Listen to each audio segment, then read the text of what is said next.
முருங்கைக்கீரை சாதம் எப்படி செய்யுதுன்னு பார்க்கலாம். அதுக்கு தேவையான பொருள் பார்த்துடலாம்.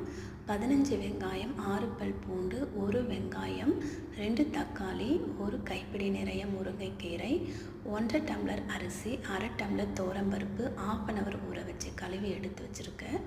இப்போ ஒரு குக்கரில் 1 ஸ்பூன் ஆயில் ஊற்றிக்கலாம். வெங்காயம் அதில் ஆட் பண்ணிக்கலாம், பூண்டு ஆட் பண்ணிக்கலாம். ஒரு 5 நிமிஷம் நல்லா வதங்கட்டும். வெங்காயம் வதங்கின பிறகு தக்காளி சேர்த்துடலாம். தக்காளி 5 நிமிஷம் நல்லா வதங்கட்டும்.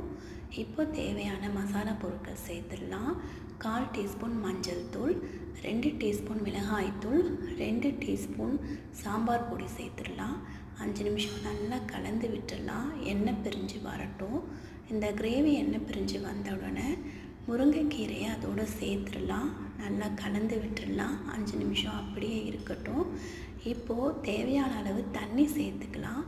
தண்ணி சேர்த்து 5 நிமிஷம் நல்லா தண்ணி கொதிக்கட்டும். கொதித்த பிறகு அரிசியோ பருப்போ கழுவி வச்சுருக்கோல அதை இதோடு சேர்த்துக்கலாம். தேவையான அளவு உப்பு போட்டுக்கலாம். குக்கரில் 3 விசில் போட்டு எடுத்துக்கலாம்.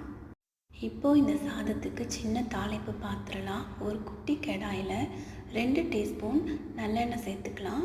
கடுகு, சீரகம், வெந்தயம், காஞ்ச மிளகாய், வெங்காயம், கருவேப்பிலை ஆட் பண்ணி நல்லா தாளித்து எடுத்துக்கலாம். கடைசியாக பெருங்காயத்தூள் போட்டு இறக்கிடலாம். இப்போது இந்த தாளிப்பை அந்த சாதத்தில் சேர்த்து நல்லா கலந்து விட்டுடலாம். டேஸ்டியான முருங்கைக்கீரை சாதம் ரெடி. இன்றைக்கி நான் இதுக்கு சைடிஷாக வெங்காய பச்சடியும் ஊறுகாவை தான் வச்சு சாப்பிட போகிறேன். நீங்களும் ட்ரை பண்ணி பார்த்துட்டு எப்படி இருக்குது கமெண்டில் சொல்லுங்கள்.